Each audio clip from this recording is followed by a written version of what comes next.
Good day everyone, this is Nemesis and I'm back with another video guide.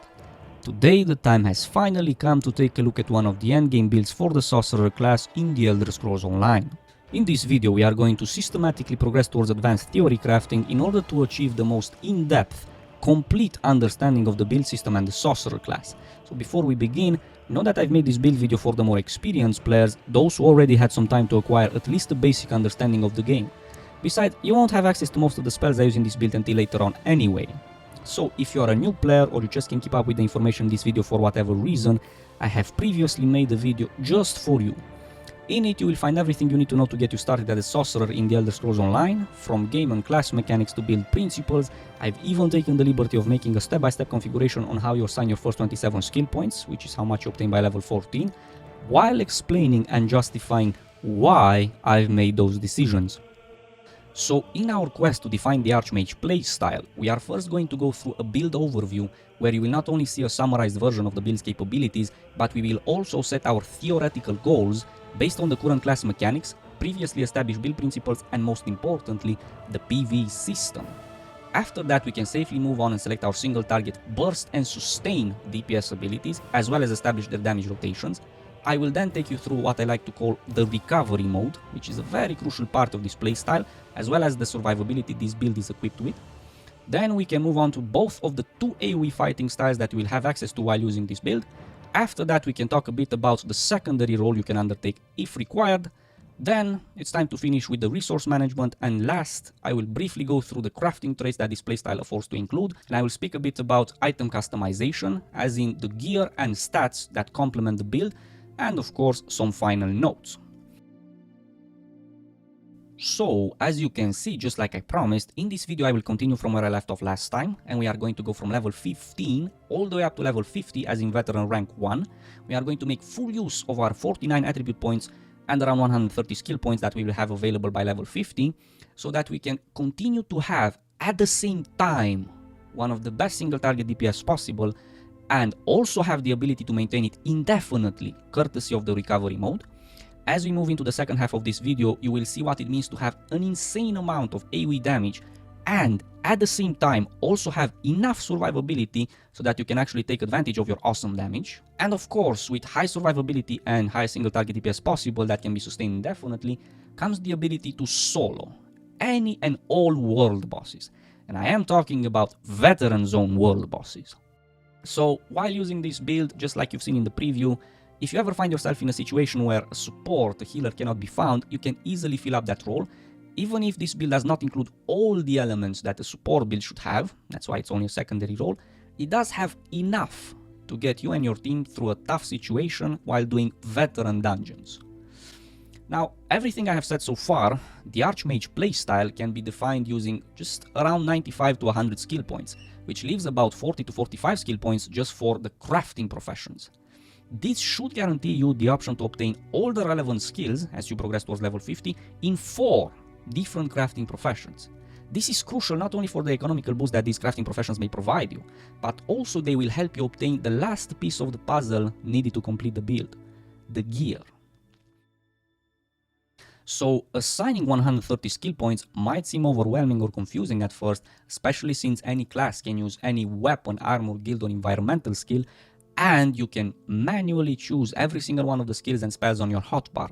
It's basically an insane amount of freedom, but with that comes an insane amount of opportunity for screwing something up, which would mean a reset, which costs a lot if you end up doing it like 100 times. So what we need is a very precise, a very well-defined structure based on which we would create our build. The question is, how are we going to establish this structure? We need to go back to the previously established build principles that are a direct result of the game mechanics and the PvE system. We are going to start from there. Whenever people think sorcerer, they don't expect a tank or a healer. It's not defining of the sorcerer archetype. They expect only one thing as the primary focus: max DPS. Now, in the Elder Scrolls Online PvE system, you will always find yourself in one of these scenarios. It's either you versus a single mob, and here max DPS and burst DPS are one and the same. It's all about killing that thing as fast as possible.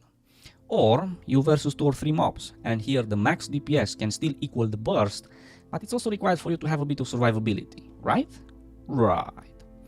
Or it's you versus a lot of mobs, and here you either have high survivability for the duration needed to burst down the pack of mobs, or you have high survivability for a longer period of time, accompanied by AoE crowd control effects and low to medium damage, such is the way of the Frictioner archetype, which excels in prolonged fights versus multiple opponents. Or you can even go all the way full tank with AoE tanking capabilities, but that's sort of another build for another video for another time. A different scenario would be you versus a world boss. Here, it's no longer about bursting it down, it's about two things. First, don't die before it dies, that means survivability, offensive via CCs, or defensive via high mobility and various other defensive buffs. It all depends on the encounter, really. And secondly, it's about your resource management. If you run out of magicka, it's goodbye not only to DPS, but also to any and all forms of survivability. This resource management is extremely important when it comes to the same circumstances, but this time in a party scenario. As a DPSer, your job in the group is to have max DPS, obviously. So when you're up against multiple monsters in the dungeon, it's no longer up to you to survive all of them, since you're probably going to have a tank and a healer. It's up to you to DPS all those monsters down, which is not a problem. But there's only about 5 to 10 seconds of recovery time in between AoE demanding fights, which means that your high AoE DPS has to also be repeatable, unless of course you want to slow down the team. If you run out of magicka, there goes the DPS, and that's when the tank will start feeling the pressure of a prolonged AoE fight, and also the mobs are likely to have switched aggro by now, and then the healers start spamming heal, literally evaporating their magicka, and before you know it, everyone is dead. All because you didn't do your job as a DPS. Exactly the same goes for boss fights as well, only in some cases things are even worse. If the group's DPS is too low, if your sustained DPS is too low, you can hit some of those enrage timers and then you're in for some good times. DPS means damage per second, so I will say this one more time. It's not about bursting anymore. It really doesn't matter how hard you hit with your spells if after the initial 10-20 seconds you end up pew-pewing with your staff for the next 40 seconds. When you draw the line and divide by 60, you will see that your overall DPS will be insufficient at best. You will then realize that your initial burst did not compensate for the entire fight. It's also a good idea to have some survivability, so you help with the overall team resource management. You won't force the healer to burn extra magicka on you so that you won't die and the team remains without a DPSer. You allow him to focus all his attention and resources into keeping the tank alive. So when making a build that fits a certain playstyle, in our case the Archmage playstyle, the DPSer, because of our freedom within the build system, you can actually find the perfect balance so that you have a really high effectiveness in all of the above scenarios. So we are almost done defining the correct structure for the Archmage playstyle. There is just one more thing left to say. As you will progress further down the path of build crafting, you will start to notice certain patterns, especially when it comes to skill morphing. If you remember from last time, I spoke about the dual and sometimes triple function that the skills obtain via morphing, and how it's important to make sure all of those elements synergize with each other in order to obtain 100% effectiveness in your desired playstyle. Now, we know that the game is based on the Holy Trinity system and we have a lot of freedom with skill point allocation, therefore branching out into different other playstyles is a very real possibility. You see where I'm going with this? Think of the bigger picture for a moment. Every single morph that adds another function to a skill has to make that skill synergize within your current build, of course, but more importantly, perhaps also make certain functions of that skill act as the foundation on top of which you can later on add new elements to the mix, so that you can customize your build in such a way that you can now undertake a different playstyle altogether. So in the end, it's not only about perfecting a single playstyle. For the first time ever in the Elder Scrolls Online, it's about perfecting the one build to rule them all. The one build that has a series of well-defined playstyles available within it, allowing you to undertake different roles of the Holy Trinity and experience the game to its fullest without a reset. So now we have our precise and correct structure for our Archmage playstyle. So, just like with the theory, we start from the ground up. You probably remember from last time, the basic single target DPS rotation we used for bursting down monsters had 3 spells involved. The instant cast Snare, Initiator, Crushing Shock and Staff auto attacks into a combo of CC and damage with Crystal Fragments, if it procs of course, for the extra bursting, plus the free cast finisher from Endless Fury. Normally this would have been enough to kill any and all simple monsters you might come across at lower levels, but as you progress towards max level, and especially after you reach the veteran zones, you will see that the damage from this DPS sequence is no longer enough. So this would be the perfect place to start enhancing our build. We have 2 more slots available on our single target DPS hotbar, and we should use them to increase the actual spell damage we do, and also the staff auto attack damage that we sneak in between each spell to cut in the animation delay a little bit to maximize our DPS. So why not increase both at the same time?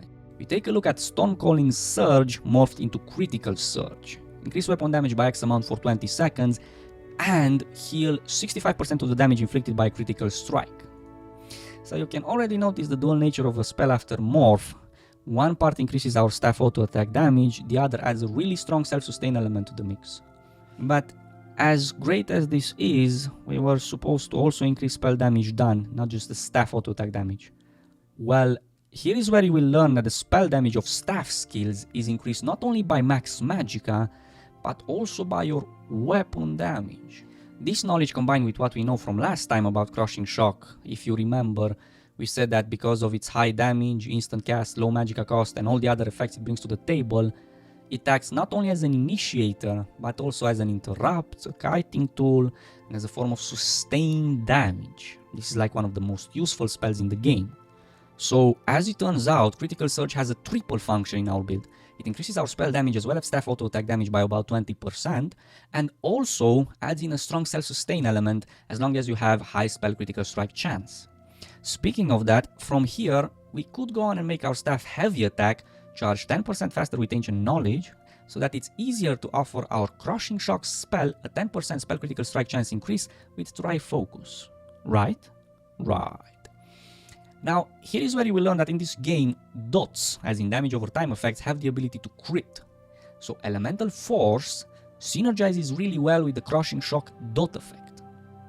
So as you can see, if you just pay attention a little bit, you will see that patterns start to emerge, and you can start making synergies between skills, and everything will make sense.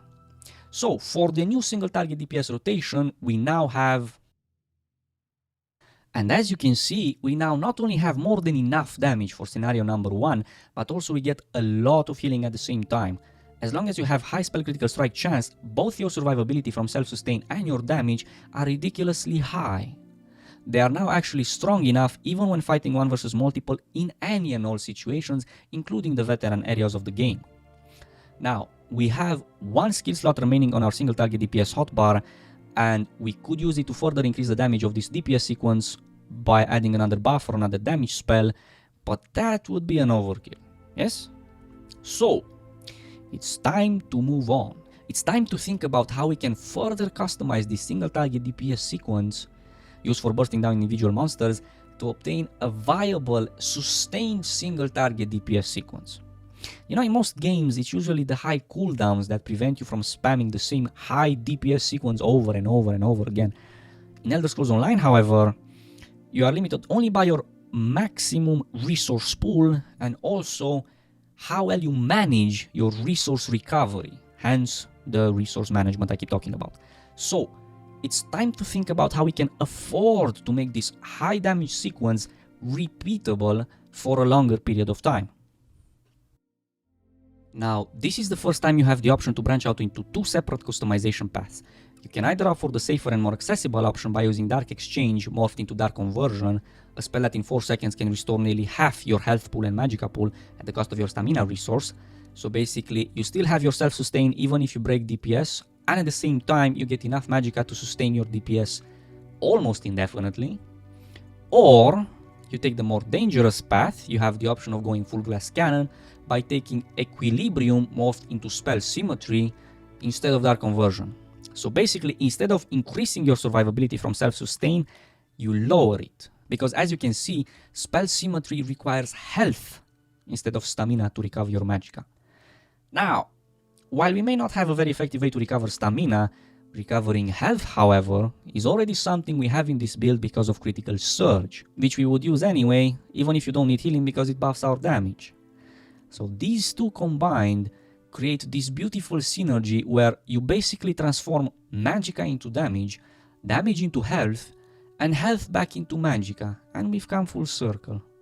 You can now sustain your DPS indefinitely. You now have an infinite stream of damage.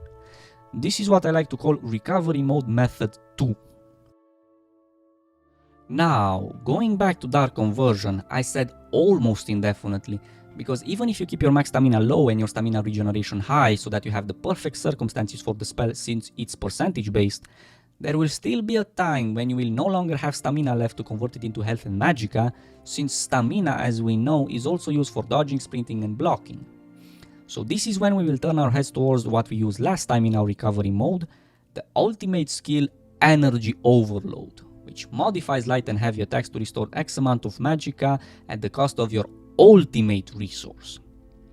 Now, what it doesn't say here, and I was surprised to see just how many people had no idea, that the ultimate skill Energy Overload gives you a third hotbar. Now, mind you, it gives you only a third hotbar, even if you use it twice, as in at the end of both your normal hotbars. That automatically means it would be wise to make sure the skills you place on this third hotbar will complement not just the abilities we use on our first hotbar, but also the ones from our second hotbar, which I have reserved especially for AoE abilities. So this is the spots where the pro player is once again faced with the opportunity to experience a unique type of gameplay. You see, Energy Overload is not just part of Recovery Mode 1, it's also the middle ground between single target DPS and AoE DPS. But wait, there's more. Since one of our objectives while in Energy Overload is to recover magicka instead of depleting it even further, and we do that with light or heavy attacks, which are basically our damage abilities, we won't make the mistake of also using the abilities from the single target DPS combo. You know, the ones that depleted our magicka pool in the first place, since that would defeat the entire purpose of even going into Energy Overload. Think about it, why would I even switch when I already have access to my more than enough damage for single target, my self-sustain, and some magicka recovery? So you see guys, here is where a lot of people make mistakes. They waste the potential of a third hotbar by filling it with redundant skills, instead of taking advantage of the opportunity to complement both the single target DPS hotbar and the AoE hotbar with what they are missing. We got the damage, now it's time to get the customizable survivability. I know some people might think, looking back at just how much healing we get from critical surge, what more could you possibly need? Well, the self-sustain, as great as it is only viable if the amount healed is greater than the amount of incoming damage, right? Right. And blocking, dodging, or just plain running for your life won't always save you, especially in situations where the attacks are unblockable or undodgeable, or they have such a huge AoE field that it doesn't matter if the tank still has aggro, or the mob is not CCable and he rushes towards you, and so on. Now, we know that the sorcerer can become naturally highly resistant to magic type damage thanks to Light's Armor spell warding. This is a passive effect, therefore it's always on. So spell warding defensive buff plus critical surge self-sustain kind of takes care of our survivability versus magic type damage. Now we need something similar to synergize once again with critical surge to generate our increased survivability versus physical type damage. Makes sense, right? You will see in a few moments just how much sense it will make. The spell we are looking for is Daedric Summoning's Bound Armor morphed into Bound Armaments. Increase armor by X amount and heavy attack by up to 11%. Now, even though Energy Overload heavy attack does not benefit from this 11% damage increase, I still chose this morph over Bound Aegis since Bound Armaments will have a role to play in the future upcoming builds for the Sorcerer class. Remember I said you have to think ahead, so you won't have to reset? So the spell is a toggle, which means you don't have to keep wasting magicka to recast it. Once you switch it on, it stays on, kind of like spell warding. But it's not entirely free, is it? This one comes at the cost of 10% of your maximum magicka. Now, contrary to popular belief, for some reason, this does not decrease your spell damage. Most people know that if you add more magicka, you get more spell damage. So reducing the max magicka pool by 10% should decrease the spell damage, right? Wrong. It does not decrease the spell damage at all. But it may still decrease your sustained DPS if used incorrectly. Wait, what? Hold on. Here's the thing. even though it does not modify the actual spell damage of the spell you cast, it does reduce your maximum magicka pool by 10%, right? That means you cast 10% less number of spells from one full magicka pool. You see where I'm going with this? The only way to get around this problem is if you don't cast spells at all. Or if the damage comes from the attacks that have nothing to do with your magicka pool. Ring any bells? Tum tum tum ta-da! Following the same logic, we can add to the mix some Mage Light morphed into Inner Light, which increases spell critical strike chance by up to 20%, but reduces max magicka by 5%. And I know what you're thinking, that's awesome! So why didn't we use it in our single target DPS combo? Well, I already gave you the answer. Remember when I said we could use this skill slot to further increase the damage of this DPS sequence, but that would be an overkill? Think about it for a moment. You've seen that we had more than enough damage for any individual mobs, so this spell would have been used to buff only the sustained DPS, used against enemies that cannot be bursted down with the new single target DPS sequence. So what could we have replaced? Dark Conversion of Spell Symmetry, the spells that literally give you magicka so you can sustain your DPS. Critical Surge, the spell that not only buffs your damage but also adds survivability via self-sustain so you don't die in the encounter. Or would you break the actual DPS sequence by replacing one of its elements? And you have to remember that this spell also comes at the cost of 5% less number of spells before needing to recover magicka. So you have to ask yourself, what are you really gaining? And at what price? Now, using it to boost your DPS while in Energy Overload, however, has no negative consequences. Just like bound armaments, you lose absolutely nothing and you gain... I suppose this is a good time to mention that Energy Overload attacks do not benefit from any skill effects that buff light or heavy attacks. As a matter of fact, they scale only off of spell power, max magicka, and critical strike modifiers. Ta-da! Now, I kept saying we could use some higher mobility so it's easier to avoid all that red crap on the ground. Instead of surviving its damage then healing back up, it's much more convenient just to blink out. Also useful to escape some of those unseeable targets that just won't stop following you. So for that we have Stormcalling's Bolt morphed into Streak. Last skill slot on our third hotbar is reserved for Light's Armor Annulment morphed into Harness Magicka. Creates X point damage shield on the target for 20 seconds and restores magicka each time the player absorbs magic type damage. This spell is insane. Allow me to demonstrate. Some of you might remember the Titan at the end of the Village of the Lost open area dungeon. Now, even with overcharged spell resistance from spell warding, this boss still hits you for 557 with his basic fireball attacks, 279 if you're blocking, and with his Soul Flame he hits you for about 1000 something even if you are blocking. This is the perfect example of how all the survivability you get from the insane self-sustain is still not enough. Not to mention that if you keep on blocking, you'll have no stamina left to recover your magicka so that you can continue with the DPS and the self-sustain. Now, when you put on Harness Magicka, the basic fireball attacks now hit you for 29, even if blocking. That big unblockable Soul Flame hit that was doing over 1000 damage now does a mere 359. But wait, there's more. Not only do you get to save your stamina since blocking doesn't combo with Harness Magicka, this spell, as you can see, actually almost pays for itself since it also recovers magicka based on the spell damage taken.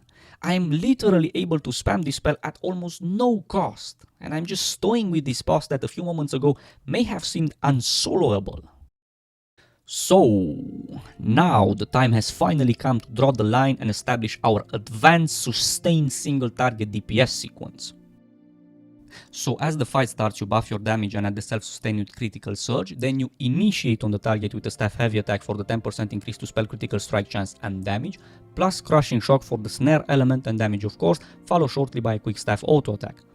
If the proc chance on crystal fragments, which makes the spell not only instant cast but also costs 50% less magicka, has triggered, we combo for the CC, which synergizes really well with the snare that is already on the target, enhancing your kiting capabilities, and the great damage, followed shortly by a quick staff auto attack. If you didn't get the proc, we continue to use crushing shock for the snare uptime if applicable, interrupt if needed, the direct type damage as well as the dot type damage, and the 11% damage reduction debuff. So this is basically our repeatable DPS sequence. You only break crushing shock spam to combo with crystal fragments when it procs, and we do this until our magicka pool is depleted.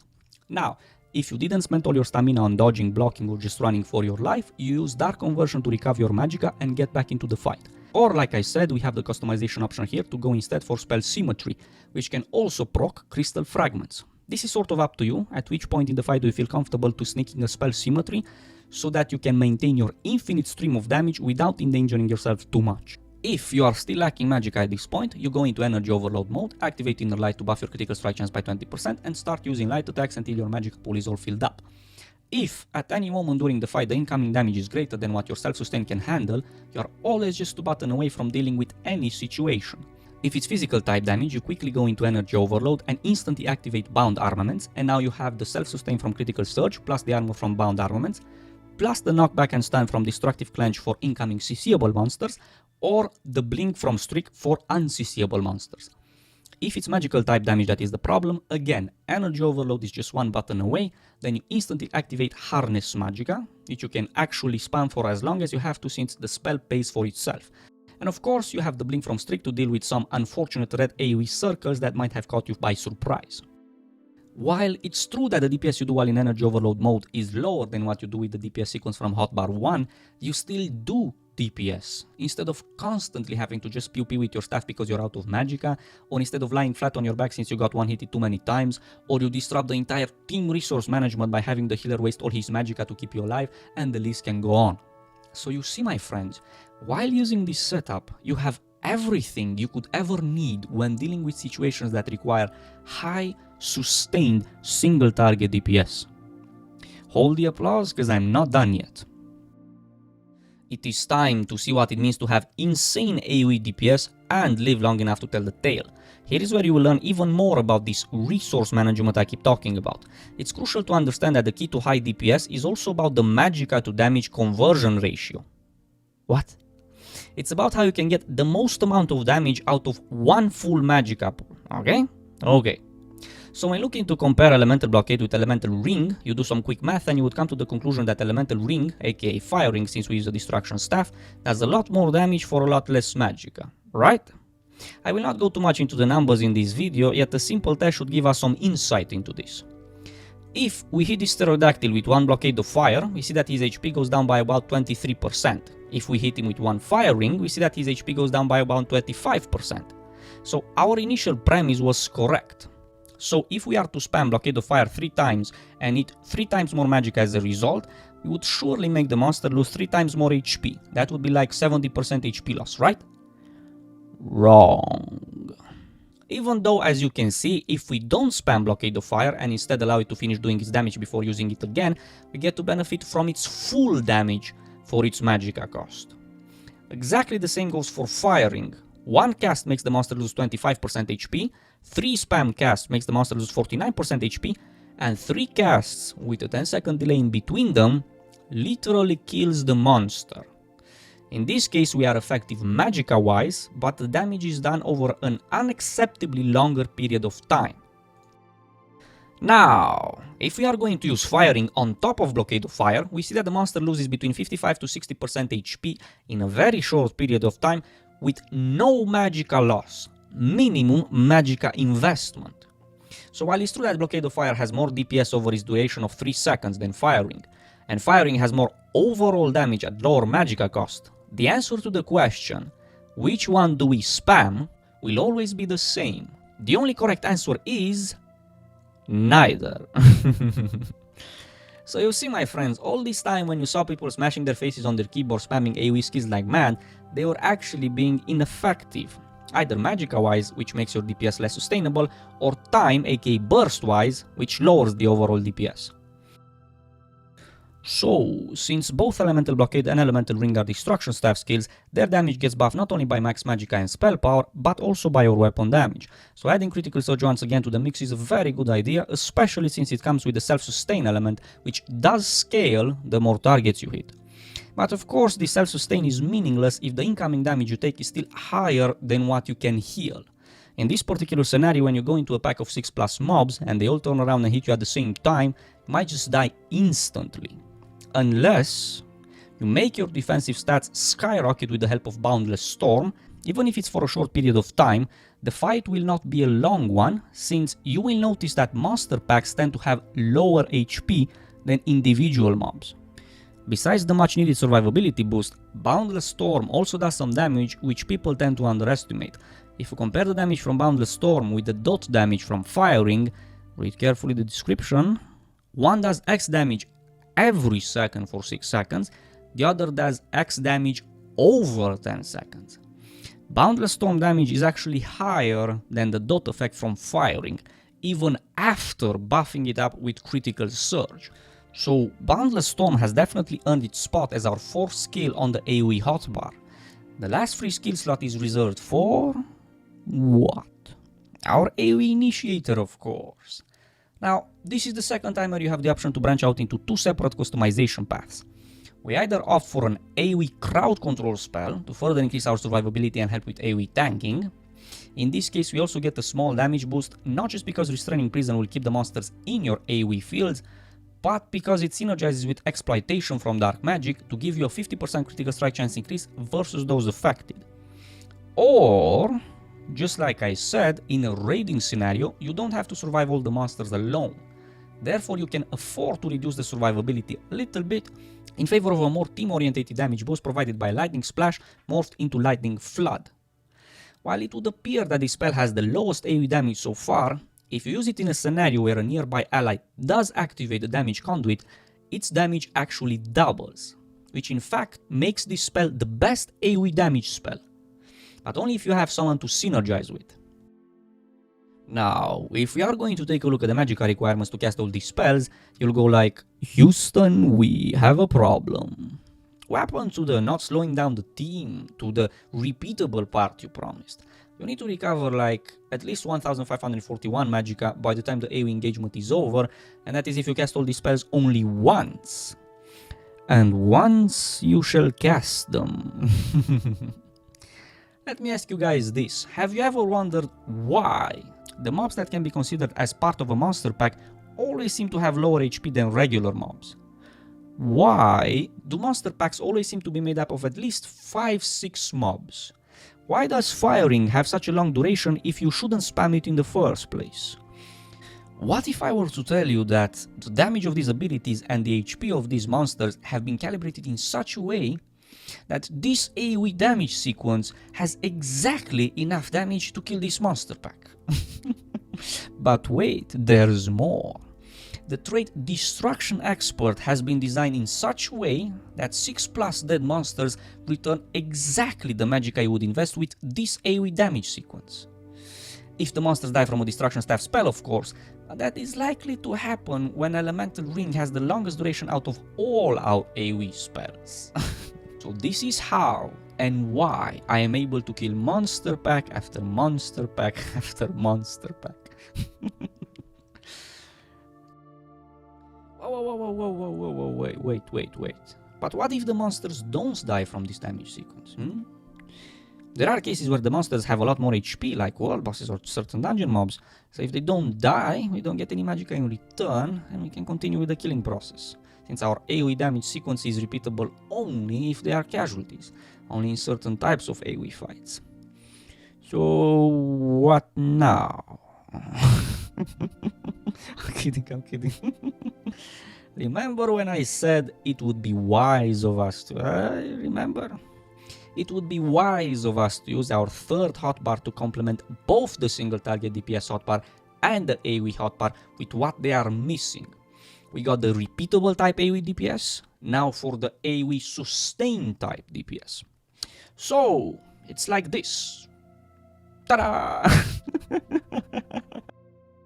So, the advanced AoE damage sequence. Just like before, as the fight starts, you buff your damage and add the self-sustain with Critical Surge. Then you activate Bundle Stone for the increased survivability right before initiating the fight with either Restraining Prison for the CC, which increases your survivability as well as the 15% critical strike chance increase versus those affected, or with Lightning Flood, which does massive amounts of AoE damage if you have someone to synergize with. Now, all you have to do is lay down firing on top of Blockade of Fire, and all the monsters in the immediate vicinity should be dead by now, and your Magicka pool should be all filled up as a result, so you are ready to repeat this damage sequence over and over and over again. If the monsters are not dead by now, that means they need a little bit more killing. That's where sustained AoE DPS comes into play. So, you go into energy overload mode, activate bound armaments, since you're probably going to need increased survivability in a longer fight anyway, and inner light for the 20% increased spell critical strike chance buff.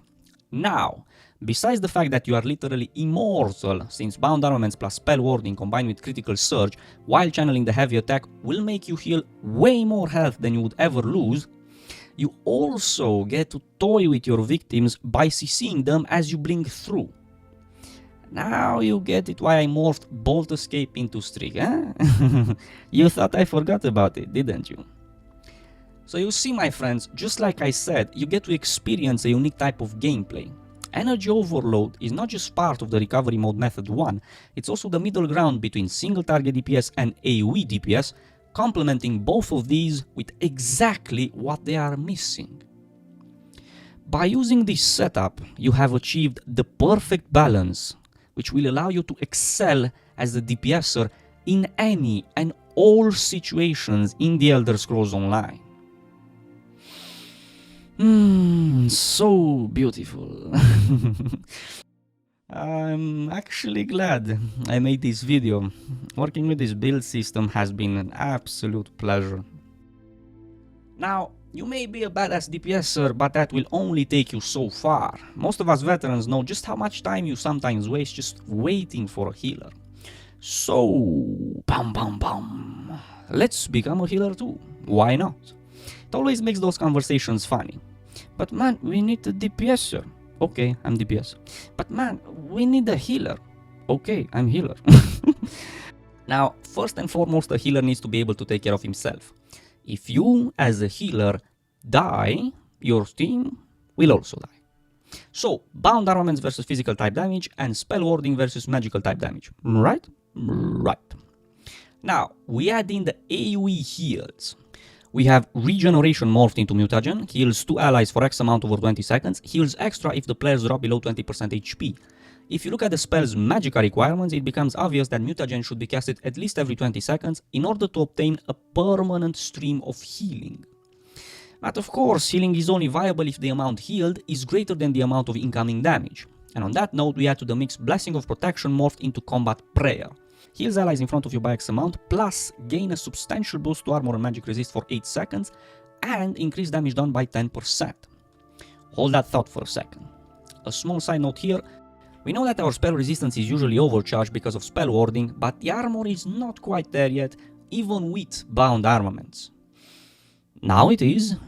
So, 10% damage increase from Combat Prayer, another 10% from bound armaments, and another 10% from Cycle of Life. Now, we know that the staff skills are boosted also by your weapon damage. You see where I'm going with this? So we overcharged our weapon damage with critical surge, boost the heavy attack by another 30% so that we can essence drain more effectively.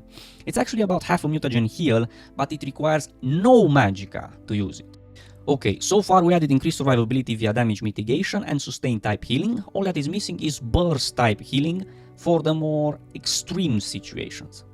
We have Grand Healing morphed into Healing Springs, heals all allies for X amount every second for 3 seconds.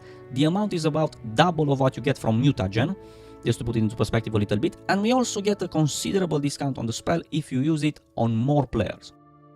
Now, before we move on to the advanced AoE healing sequence, there is one very important piece of information that you need to know. Healing spells can crit. So you see, high spell critical strike chance is invaluable, not just for damage, but also for healing. And we mustn't forget that it's also a catalyst for recovery mode method 2. Okay? Okay.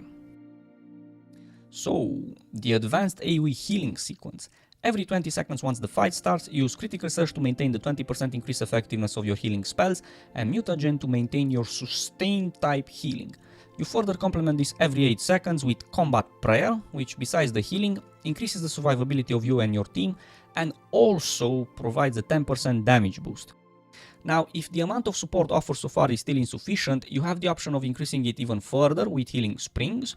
Otherwise, just use the Restoration Staff Heavy Attack, since it will further add to your sustain type healing without any magicka investment. Now, what makes the sorcerer and this build in particular special when playing support, besides the fact you can easily handle the role of a healer in any and all situations, is the fact that you will never run out of magicka. And if there is ever a time when your services as a healer are no longer required, you are once again just one button away from going full sustained single target DPS mode or sustained AoE DPS mode. Now, I like to remind you once again that nothing you have seen so far would have been possible without proper resource management. We've already seen recovery mode method 1 and 2, yet that is not the full extent of the resource management. Those were the more complex active methods used to recover magicka, which complement the passive overcharge magicka recovery stat. And on that note, we have skills like recovery, capacitor, and spell charge if you're an Altmer, plus what we get from gear. And here I will mention the Warlock set, since it plays a major role not just for the passive magicka recovery stat, but also for the resource management in general because of its 5-set bonus. Now, there are another two angles from which we can further improve our resource management. On one side, we can overcharge our max magicka stat, and on the other, reduce the magicka cost of spells, so that we can now cast the highest number of spells from one full magicka pool before even needing to recover any magicka in the first place. Right? Right. So, we put all our 49 attribute points into magicka, plus 10% from Gift of Magnus, if you're an Altmer, plus max magicka food, plus what we already got from the Warlock set, should be enough to overcharge our max magicka stat. As for reducing the magicka cost of spells, we have Evocation and Unholy Knowledge, which together would put you at a nice 26% overall magicka cost reduction, 36% for Stormcalling abilities because of Expert Mage. So these are the four main segments of the resource management. Now it's time to take a look at the last piece of the puzzle, the item customization options. So what are we still missing? Why, the damage boost, of course, and that usually comes from the items. So what influences the actual spell damage? Well, first would be max magicka, which increases the damage of all of your spells. In our case, it's already overcharged, so increasing it even further with max magicka armor enchants might not be such a wise decision. So, I went for full max health enchants instead, since there are fights in this game that have a minimum health requirement to survive, otherwise you just get one-shotted, and that's bye-bye DPS. Secondly, weapon damage for staff skills only. Hold on. Fixed it. Third, we have spell damage stat, usually used as a damage modifier for non-staff skills. It can be easily increased with jewelry enchants. Here, it's totally up to you if and how much passive magicka recovery are you willing to sacrifice in favor of spell power. Let me put it in another way so it's absolutely clear. The choice here is between sustain type DPS and bursting type DPS. Fourth would be magic penetration.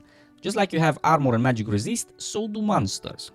Luckily in our build we already have a nice 42% magic penetration from concentration, 52 for staff skills if you count penetrating magic.